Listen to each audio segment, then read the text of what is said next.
초막절에 이르자 예수님의 동생들도 유대에 가서 표적을 행하라고 예수님께 청하였죠. 그러자 예수님은 예루살렘에 가지 않으신다고 이렇게 말씀하시고 그 후에 초막절 중간이 되어서 음에 올라가셔서 복음을 가르쳐 주시게 됩니다. 이 말씀은 예수님이 자신의 영광을 위하여 일하지 않고 오직 하나님의 영광을 위해서 일하고 계심을 이렇게 말씀하고 있는 거예요. 그런데 유대인들은 예수님을 잡아 죽이려고 했죠. 그러나 예수님을 잡지 못하고 논쟁만 벌였어요. 그러다가 7일간을 다 보내게 됩니다. 초막절을 다 보내게 되죠. 그리고 나서 마지막 날인 8째 날을 맞이하게 돼요. 그래서 오늘 본문에는 그 8째 날을 큰 날이라고 이렇게 말씀하고 있는데, 오늘 본문 37절에 보면 명절 끝날 곧 큰 날에 예수께서 서서 외쳐 이르시되 누구든지 목마르거든 내게로 와서 마시라 이렇게 말씀해요. 그래서 초막절의 의미는 몇 주 전 요한복음 7장을 시작하면서 말씀드렸죠. 초막절은 애굽에 있던 이스라엘 백성들이 유월절 양의 죽음을 통하여서 출애굽하고 또 약속의 땅을 향하여 길을 걷게 되는데, 출애굽기 12장 37절에 보면 이스라엘 백성이 라암셋을 떠나서 그 애굽을 떠났죠. 라암셋을 떠나서 처음으로 도착한 곳이 숫곳이라고 그래요. 처음으로 도착한 곳이 숫곳. 출애굽기 12장 37절 이스라엘 자손이 라암셋을 떠나서 숫곳에 이르니 유아 외에 보행하는 장정이 60만 가량이요 이렇게 말해요. 여기에 숫곳이라는 단어는 초막이라는 뜻을 가진 쑥하라는 단어의 복수형이에요. 쑥하는 초막 딱 한 채만 있는 것을 쑥하라고 해요. 그런데 여러 개 아주 수없이 늘어진 모습을 스코트 이렇게 히브리어로는 그렇게 말해요. 그래서 스콧이라는 단어로 이렇게 해석을 해놓은 거예요.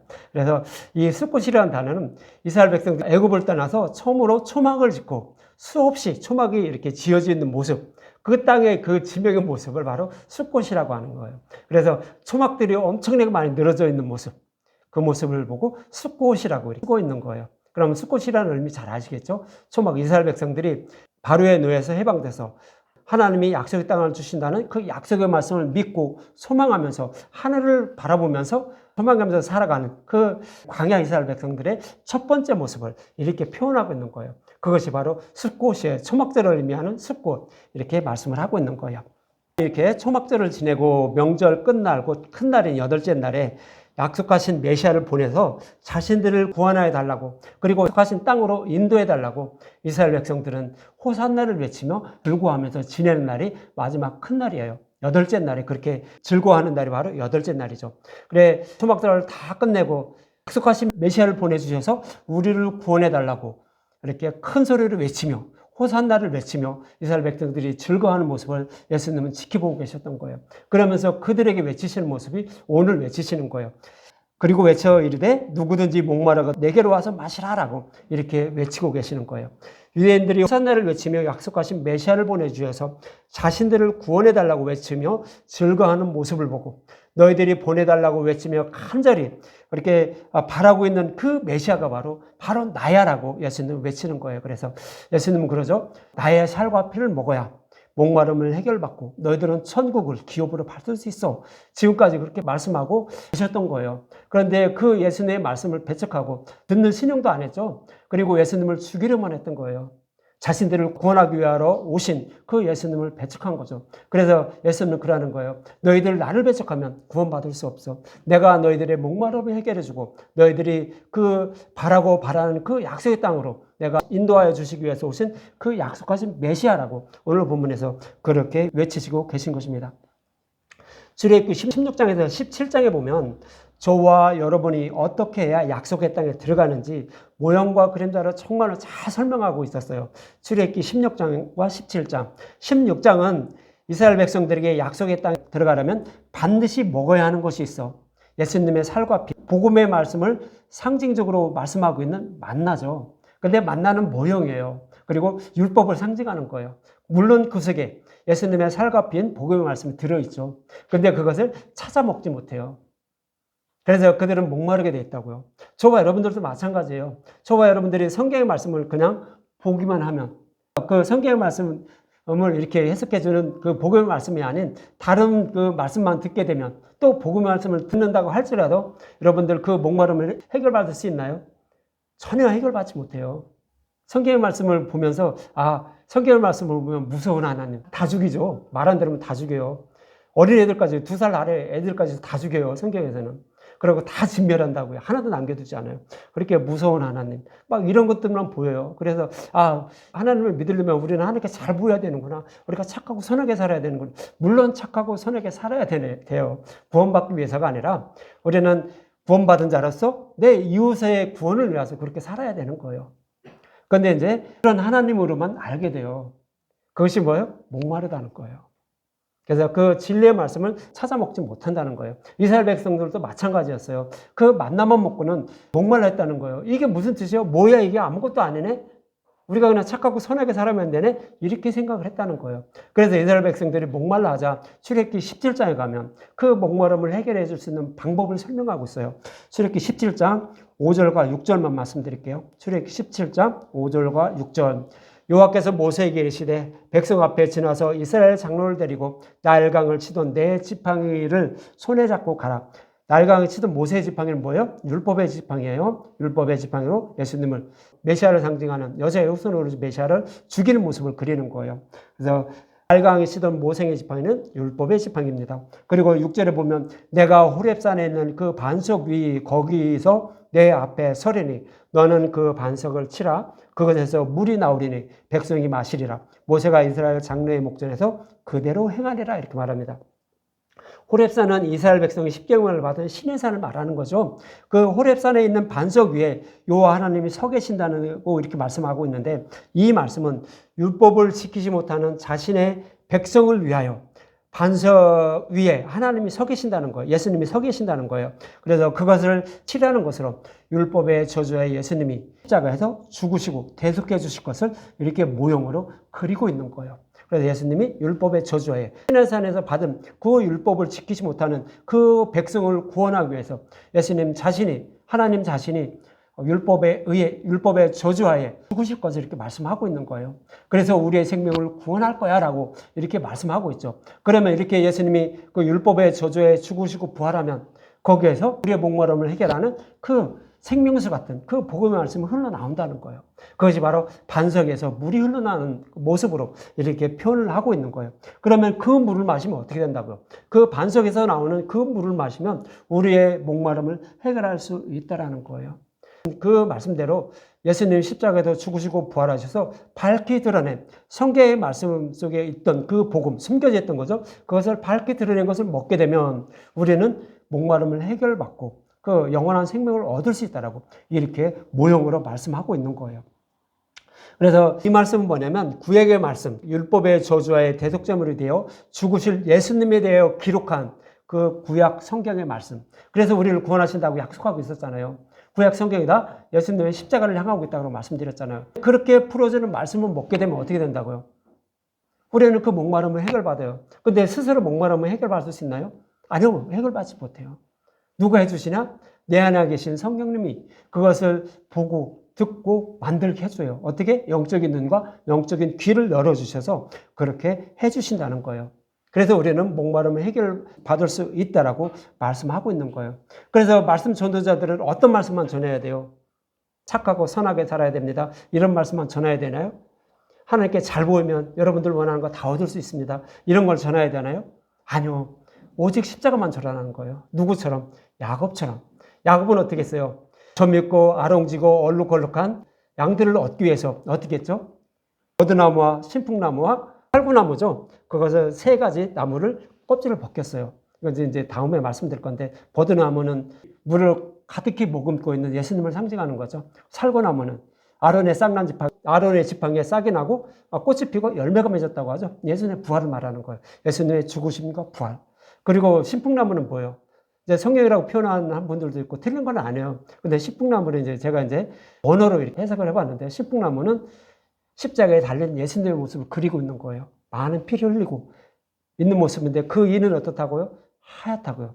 저 때문에 하얗다고 창세기 49장에 말씀하고 있죠. 유다를 축복하는 말씀을 통해 말씀하고 있어요. 나중에 말씀드릴 건데 그 모습을 그리고 있는 것이 바로 신풍나무예요.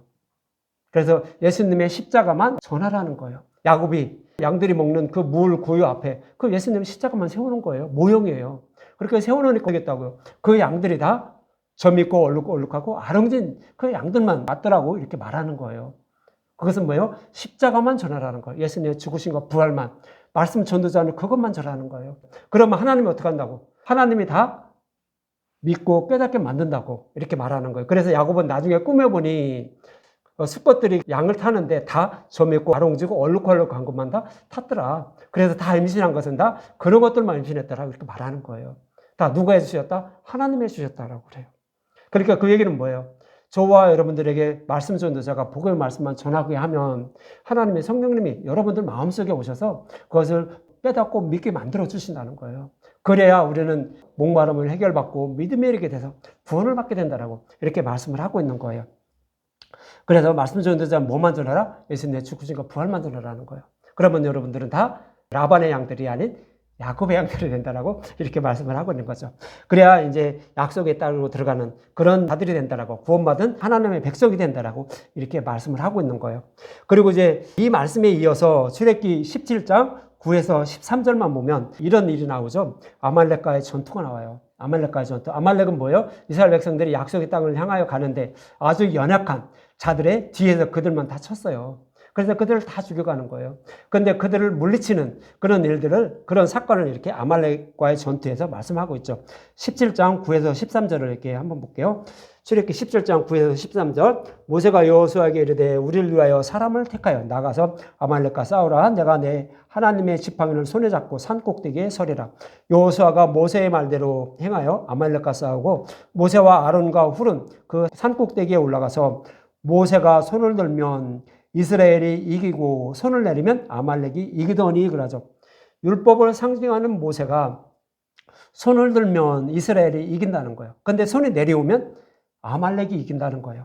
이 말씀은 장차 시내산에서 주실 십계명, 즉 율법을 모두 지키면 약속의 땅으로 들어갈 수 있다라는 뜻으로 모세가 손을 드는 거예요. 그런데 손을 들은 게 내려오면, 육신이 연약해서 내려오게 되면 아말렉한테 진다는 거예요. 약속의 땅에 들어가지 못한다는 거예요. 이 얘기는 뭐냐면 시내산을 받은 그 율법, 이것을 다 지키는 자면, 다 지킨다고 하면 약속의 땅으로 들어갈 수 있고, 그렇지 못하면 들어가지 못한다는 거예요.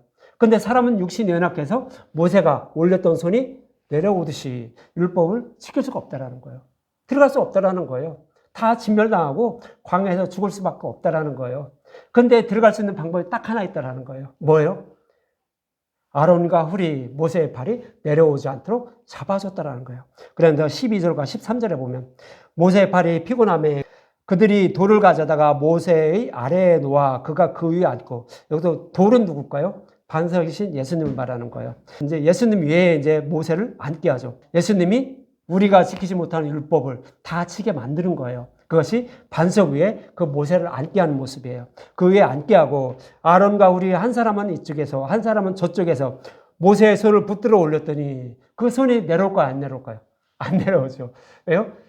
둘이 모세의 팔을 붙잡고 있으니 내려올까요? 안 내려오잖아요. 그들은 서서 붙잡고 있고 모세는 앉아서 일하고 있으니까 뭐 팔 아플 일도 없죠. 그러니까 이제 손이 안 내려오는 거예요. 그래서 아말렉을 진멸할 수 있었다라고 말하는 거예요. 그럼 여기서 아론은 누구예요? 대제사장이죠. 우리의 대제사장은 누구죠? 예수님이에요. 우리의 대제사장인 예수님을 말하고, 훌은 누구예요? 유다지파예요. 유다지파로 오신 예수님, 대제사장이신 예수님을 상징하는 것이 아론과 훌이에요. 그가 우리의 육신이 연약하여 율법을 지키지 못하는 것을, 우리의 죄를 다 지고 십자가에서 죽으시고 부활하심으로 우리의 연약함을 다 이루어주신다는 거예요. 율법을 다 지킨 자로 만들어주신다는 거예요. 그래서 우리는 어떻게 된다? 율법을 다 지킨 자가 된다는 거예요. 그래서 우리는 약속의 땅에 들어갈 수 있다라고 이렇게 말씀을 하고 있는 거예요. 성경에는 그 말씀이 기록되어 있다는 거예요.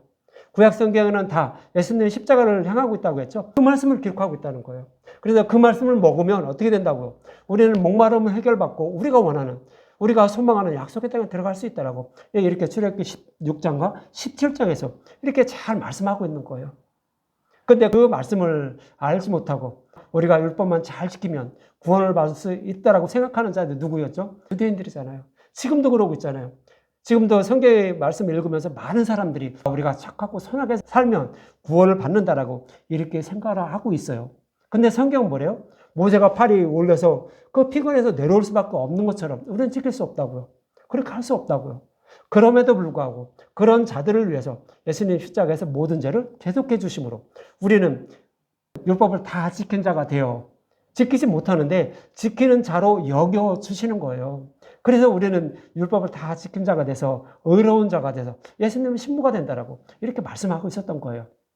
그래서 예수님은 명절 끝날에 큰 날 약속하신 메시아를 보내주셔서 구원해달라고 호산나를 외치고 있는 유대인들을 위하여서 누구든지 목마르거든 내게 와서 마시라. 그래야 너희들 율법을 다 지킨 자가 돼서 너희들이 원하는 그 약속의 때가 들어갈 수 있어라고 이렇게 외치고 계시는 거예요. 그래서 너희들이 원하는 그 메시아가 바로 나야라고 이렇게 예수님은 큰 소리로 외치고 있는 거죠. 구약에서는 여러 곳에서 예수님이 십자가를 통하여 복음의 말씀을 밝히 드러내서 구원하실 것을 말씀하고 있었어요. 여러 군데서. 제가 두 군데만 이렇게 찾아서 말씀드릴게요. 스가랴 13장 1절에 보면 이런 말씀하고 있어요. 스가랴 13장 1절에 보면 그날에 죄와 더러움을 씻는 셈이 다윗의 족속과 예루살렘 주민을 위하여 열리리라 그래요. 그날은 뭐예요? 스가랴 13장 1절 그날은 예수님 십자가에서 우리의 죄를 대속해 주시는 날이죠. 그날이 되면 더러움을 씻는 셈, 그 복음의 말씀이 흘러나오죠. 그 복음의 말씀을 먹고 믿게 되면 우리의 죄는 다 씻음을 받는 거예요.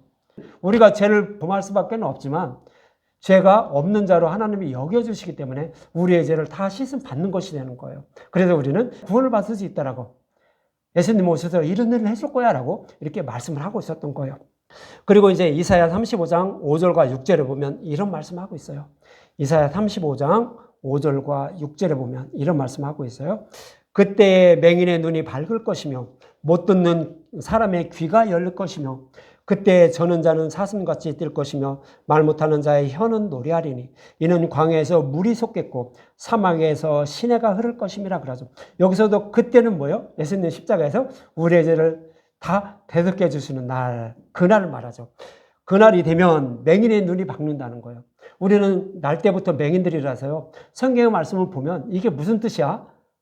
무서운 하나님, 말씀을 지키지 못하면 다 죽이는 하나님, 이런 하나님으로만 우리는 알게 되는 거예요. 그래서 우리는 착하고 선하게 살아야 된다는 것을 이렇게 알게 된다는 거예요. 그래서 그때 맹인의 눈을 밝는다는 것은 그것이 아니구나. 복음의 말씀을 깨닫기 시작한다는 거예요. 그리고 못 듣는 사람이 귀가 열린다고 하죠. 우리는 다 귀 먹은 자예요. 그래서 아무리 진리의 말씀, 복음의 말씀을 전해도 그것이 진리임을 알지 못해요. 누구처럼 그럴까요? 예수님이 계속 복음의 말씀, 그게 아니야 하면서 계속 하나님 말씀, 진리의 말씀만 전했어요. 그런데 유대인들 그걸 받아들였나요? 받아들이지 못했어요. 왜 그랬어요? 듣는 귀가 열리지 않았기 때문에 그런 거예요. 그래서 그들은 예수님을 죽이려고만 했던 거예요. 율법을 지켜 구원받는데 그렇지 않다라고 하니까 예수님을 죽이려고 하는 거예요. 율법을 범한다고 이렇게 예수님을 죽이려 했던 거죠. 그래서 우리는 다 날 때부터 눈이 다치고 눈이 맹인이죠. 그리고 영적인 귀가 열리지 않았어요. 근데 예수님이 오셔서 죽으시고 부활하심으로 누가 오시죠? 성령님 오시는 거예요. 그래서 눈과 귀를 열어주시는 거예요. 누구에게만 그럴까요? 내 자녀들에게만 그렇게 해주세요. 내 자녀가 아닌 사람은 그대로 두시는 거예요. 그대로 두면 자기 속에 있는 옳은 대로만 따라가요. 그렇지만 성령님 오시면 어떻게 해요? 그게 진리가 아니고 너는 이 진리의 길로 가야 돼 하면서 우리의 손을 꼭 붙잡고 진리의 길로 가시는 거예요. 그래서 우리는 그 복음의 말씀을 듣고 깨달아 믿을 수가 있는 거예요. 그래서 성경의 말씀을 보면서 이런 뜻이었구나. 그리고 이런 뜻을 이렇게 해주셨구나. 그리고 또 복음의 말씀을 들으면 똑같은 말씀을 들어도 물론 지금 똑같은 말씀이 아니죠. 예수님이 들어간 그 말씀을 들어도 어떤 사람은 복음만 말씀하고 있고 어떤 사람은 다른 복음이구나 라는 것을 딱 느낄 수가 있는 거예요. 내가 옳아서 그런 건가요? 아니요. 하나님이 그렇게 해주시기 때문에 그래요.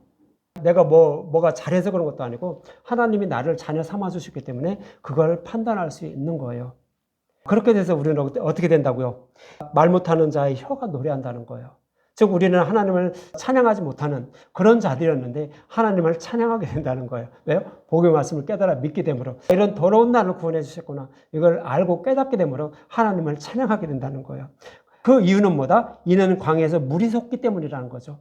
복음의 말씀을 밝히 드러내 주시고 깨달아 믿게 해주심으로 우리는 하나님을 찬양하는 자가 된다라고 이사야 선지자를 통해 이렇게 말씀하고 있는 거예요. 그래서 예수님이 이렇게 약속하신 구약에서 약속하신 이 일을 이루어 주시기 위하여 오셨다라고 오늘 본문에 말씀하고 있는 거예요. 그래서 누구든지 목마르거든 나에게로 와. 내가 그래야 너희들에게 이렇게 약속한 거 너희들에게 줄 수 있는 거 아니니? 그러면서 내가 이 약속의 말씀을 이루어주기 위해서 땅에 온 메시아라고 이렇게 말씀을 하고 있는 거예요. 그래서 이 복음의 말씀을 먹으면 어떻게 되는지 오늘 본문 38절과 39절에 이렇게 말씀하고 있는 거예요. 이사야 35장에 말씀했던 그 말씀을 예수님은 다시 한번 말씀하고 있죠. 요한복음 7장 38절과 39절. 나를 믿는 자는 성경의 이름과 같이 그 배에서 생수의 강이 흘러나오리라. 그러죠.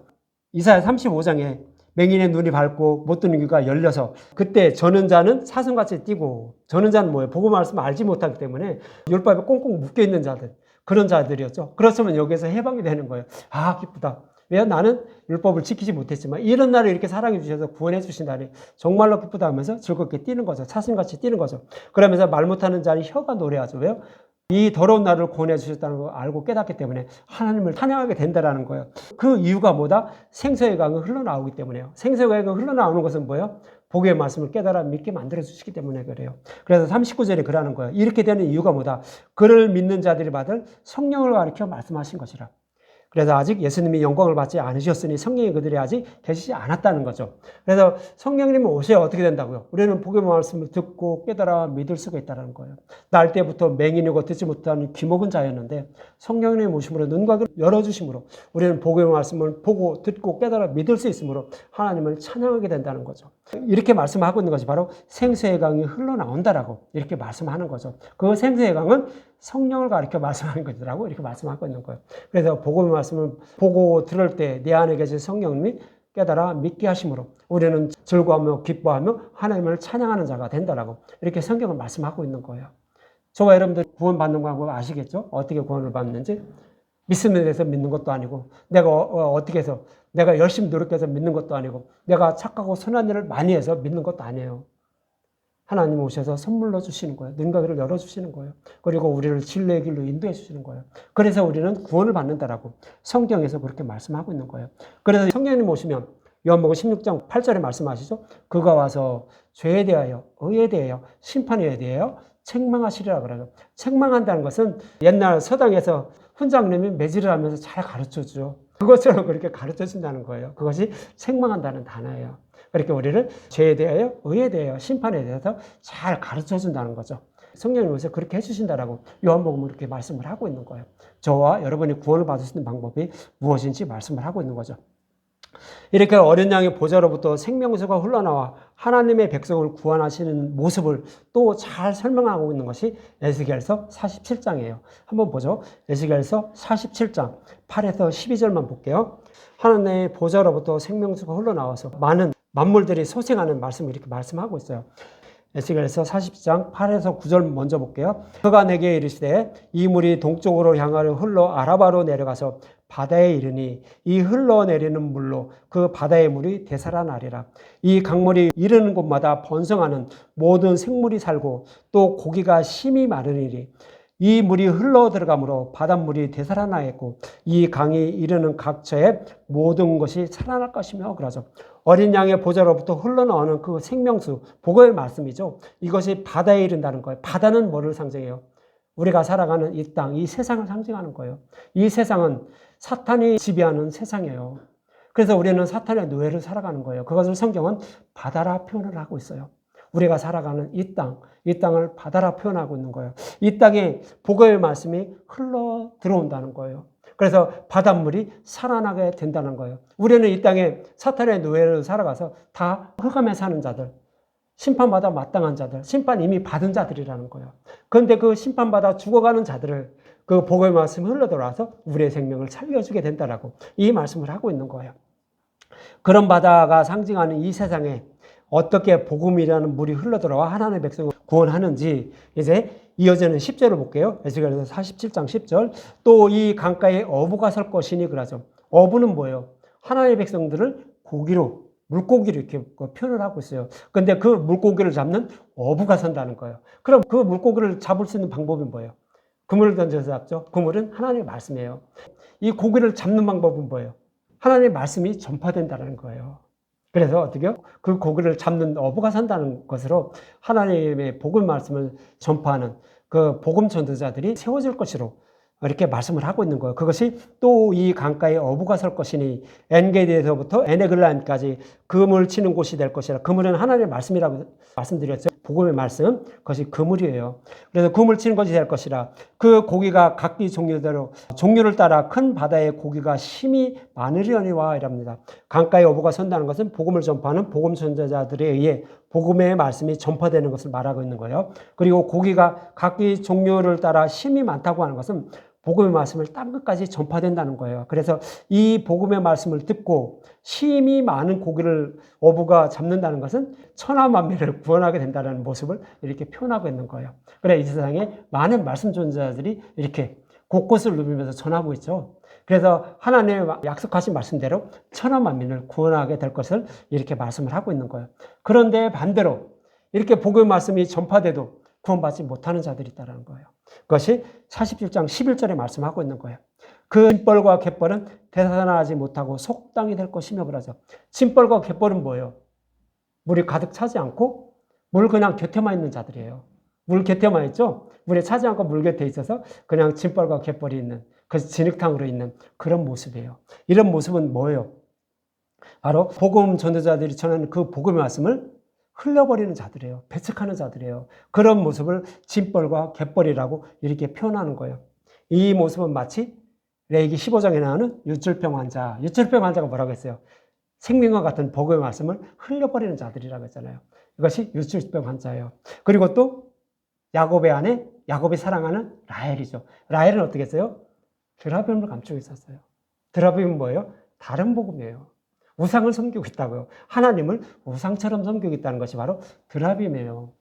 하나님을 섬겨도 열심히 섬기는데 하나님을 우상처럼 섬기고 있다는 것이 드라빔을 감춘 거예요. 복음의 말씀을 흘려버리고 있는 거죠. 그런 자들은 어떻게 된다고요? 심판받게 된다는 것이 바로 짐벌과 갯벌은 되살아나지 못하고 소금 땅이 된다라고 이렇게 말씀을 하고 있는 거예요. 이렇게 천하만민을 구원하는 복음의 말씀을 이어지는 이제 12절은 이렇게 말씀하고 있어요. 이어지는 12절. 강 좌우가에는 각종 먹을 과실나무가 자라서 그 잎이 시들지 아니하며 열매가 끊이지 아니하고 달마다 새 열매를 맺으리니 그 물이 성소를 통하여 나옴이라. 성소는 예수님의 그 제단이죠. 거기를 통하여 이렇게 나온다는 얘기예요. 그 십자가를 통하여 이렇게 흘러나온다는 거죠. 그 열매는 먹을 만하고 그 잎사귀는 약의 재료가 되리라 그러죠. 이 말씀은 이제 복음의 말씀은 상징하는데 이 복음의 말씀은 생명나무를 비유해서 말씀하고 있는 거예요.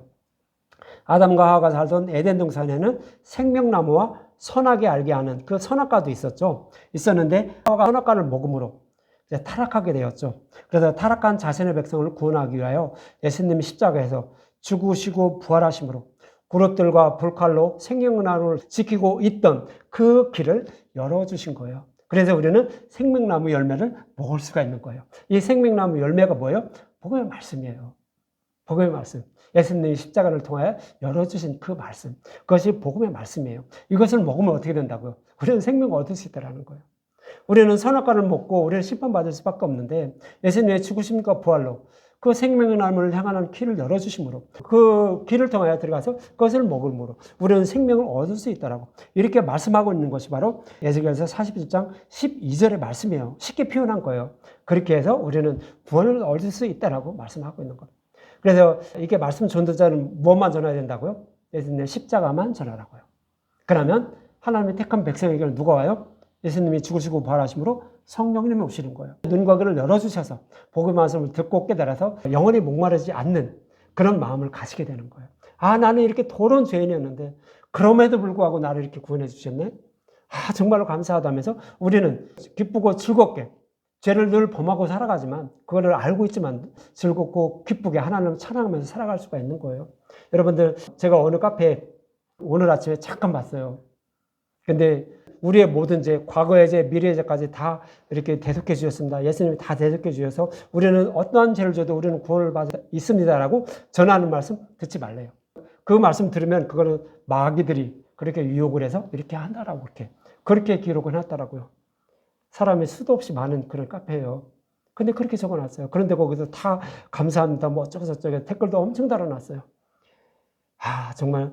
근데 그 말이 읽어보면 교묘하게 해놨어요. 그렇다라고 제가 설명을 드리죠. 이렇게 우리는 죄를 보면도 괜찮습니다. 우리는 구원받습니다. 이렇게 전한다고 할지라도 제가 뭐 어떻게 전하죠? 우리는 그렇게 살 수가 없는 거예요. 왜요? 하나님의 자녀이기 때문에 그런 거예요. 하나님의 자녀이기 때문에 내가 혹 다른 사람이 볼 때 나쁜 사람을 보게 되면 예수님을 믿는 자가 왜 저래? 라고 하면서 그 사람이 예수님을 안 믿게 된다고요. 그런 걸 생각하기 때문에 어떻게 된다고요?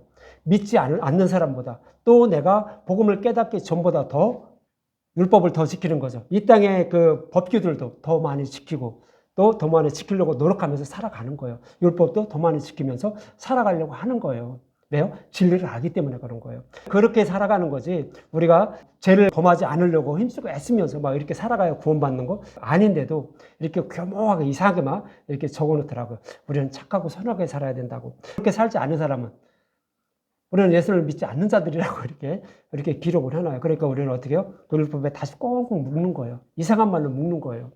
그렇지 않아요. 우리는 아무리 죄를 져도 구원받아요. 왜요? 우리는 예수님이 우리의 죄를 십자가에 다 대속해 주셨다는 것을 믿기 때문에 그래요.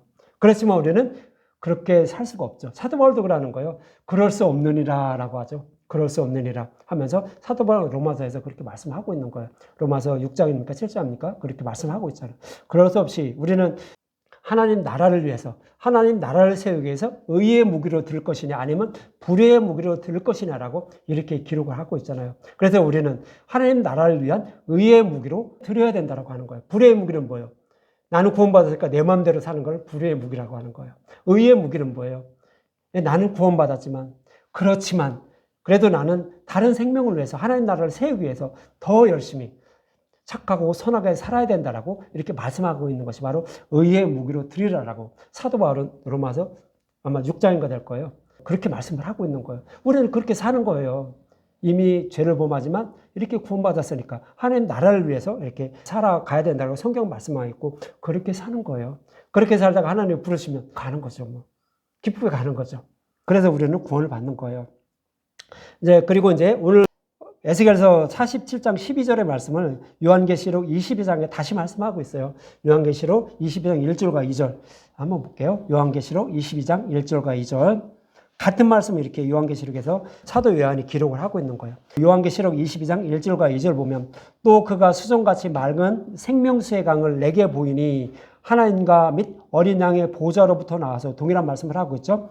길 가운데 흐르더라. 강 좌우에 생명나무가 있어 12가지 열매를 맺되 달마다 그 열매를 맺고 그 나무 잎사귀들은 만국을 치료하기 위하여 있더라 라고 이렇게 말해요. 그래서 에스겔서 47장의 말씀은 사도 요한이 요한계시록을 기록하면서 그 말씀을 인용해서 이렇게 기록한 거예요. 동일한 말씀이에요. 하나님의 보좌로부터 흘러나오는 그 생명수, 예수님이 십자가에서 밝게 드러내신, 율법 속에 밝게 드러내신 이 복음의 말씀이 전파되는 그 모습이 바다로 흘러가는 그 강으로 이렇게 표현하고 있죠. 그 강가에 전파되는 복음의 말씀 듣는 자들의 모습을 강 좌우에 많은 나무들이 이렇게 자라나고 있죠. 그러면서 많은 열매를 맺고 있잖아요. 이것이 만국을 치료하는 그런 열매가 된다라고 이렇게 말씀을 하고 있는 거예요. 이 말씀은 복음의 말씀이 저와 여러분들이 겪고 있는 그 영적인 병에 걸린 이것들을 치료를 받을 수 있다라고 하는 거예요. 그래서 우리는 구원받을 수 있다라고 믿음의 열매를 맺을 수 있다라고 이렇게 말씀을 하고 있는 거예요. 이렇게 약속하신 이 말씀을 이루어 주시기 위해 오신 분이 누구라고요? 예수님 자신이라는 거예요. 성경을 이렇게 약속하고 있었는데 이 약속의 말씀을 이루어 주시기 위해 오신 분이 바로 예수님 자신이라고 명절 끝날 큰 날에 누구든지 목마르거든 나에게 와서 마시라고 이렇게 큰 소리로 외치고 계시는 거예요. 근데 이 말씀을 들은 그 무리들이 여러 부류가 있다라고 오늘 보면 40절과 44절에 말씀하고 있어요. 이 말씀들은 무리 중에서 어떤 사람은 이 말씀이 참으로 그 선지자라 하며 어떤 사람은 그 약속한 메시아라는 것을 이제 알게 되었죠. 그리고 41절에 보면 어떤 사람은 그리스도라 하며 어떤 이들은 그리스도가 어찌 갈릴리에서 나오겠느냐 그러죠. 예수님은 갈릴리에서 오셨나요? 갈릴리에서 태어나셨나요? 자라고 사역만 하셨어요. 어디서 태어나셨죠? 베들레헴에서 태어나셨죠. 성경에서도 베들레헴에서 태어나신다라고 약속하고 있어요. 그리고 갈릴리에서 자라시고 사역하실 것을 약속하고 있어요. 그런데 이들이 이렇게 예수님이 메시아임을 알지 못하는 것은 뭐예요? 성경 말씀을 알긴 하는데 정확히 알지 못하는 거예요. 그냥 어느 정도만 알고 있는 거예요. 그래서 예수님을 배척하고 있는 모습이죠. 메시아가 아님을 이렇게 말씀을 하고 있는 거예요. 그래서 저와 여러분들이 예수님을 섬기려면, 복음의 말씀을 알고 깨달아 믿어서 구원을 받으려면 성경이 정확히 무슨 말씀을 하고 있는지 그걸 알려고 하세요. 그냥 몇 구절만 찝어서 이렇게 말씀하니까 내가 이렇게 살면 되겠지. 대충 그렇게 생각하지 마시라고. 나의 생명이 달린 문제예요. 그러니까 정확히 어떤 말씀하고 있는지 그것을 알려고 힘쓰고 애쓰세요. 그리고 나서 이것은 복음인지 아닌지 그것을 판단하시라고요. 무조건 그냥 내 판단에 의해서 이건 복음 아니다, 이건 기다, 뭐 이렇게 판단하지 마시고 정확히 하세요. 그래야 여러분들 예수님을 배척하지 않는 자가 되는 거예요. 그러면서 42절에 성경에 이르기를 그리스도는 다윗의 씨로 또 다윗이 살던 마을 베들레헴에서 나오리라 하지 아니하였느냐? 예수님 거기서 나오셨는데 거기서 나오지 않았다라고 이 사람들이 이렇게 믿고 있는 거죠. 성경의 말씀을 정확히 모르는 거예요. 그래서 그런 거예요. 예수로 말미암아 무리 중에 큰 쟁론이 되니 그 중에 그를 잡고자 하는 자들도 있으나 손을 대는 자가 없더라라고 이렇게 말씀을 하고 있습니다. 그래서 성경의 말씀을 정확히 알아야 되는 거예요. 성경이 무엇을 통하여서 우리를 구원하실 것인지를 정확히 기록하고 있어요. 물론 모형과 그림자로만 설명하고 있어요. 창세기 1장부터 동일한 말씀은 계시록 끝까지 똑같이만 말씀하고 있어요. 근데 그것을 모형과 그림자로 이렇게 설명하다 보니까 자신의 소견으로 성경 해석하게 되면 서로 다르게 해석을 해요. 하나님은 똑같은 말씀만 똑같이 말씀하고 있는데 반복해서 계속. 그런데 그 말씀을 자기의 소견으로 해석하다 보니까 엉뚱한 말이 나오는 거예요. 이것이 바로 다른 복음이에요. 그래서 예수님을 배척하는 자들이 오늘 본문에 그러는 거예요.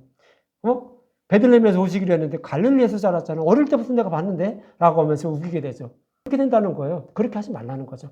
예수님은 분명히 베들레헴에서 나셨어요. 그리고 갈릴리에서 성경이 약속하신 대로 갈릴리에서 자라시고 사역을 하셨어요. 그리고 십자가에서 죽으시고 부활하셨어요. 그리고 구약에서도 성령을 보내서 구원하신다라고 여러 군데서 말씀하고 있어요. 레위기에도 말씀하고 있어요. 신명기에도 말씀하고 있어요. 그런데 그것을 알지 못하기 때문에 우리가 구원받는 방법이 뭔지를 모르는 거예요. 그러니까 예수님을 배척할 수밖에 없는 거죠. 그래서 복음을 전하는 사람들이 거짓 선지자라고 이렇게 거짓 목자라고 이렇게 저주를 하는 거예요. 그러니까 여러분들 성경에서 약속한 것 정확히 하세요. 그리고 그것을 판단해서 진리가 말씀이 무엇이고 뭔지 이것을 거기서 구분하시기 바랍니다.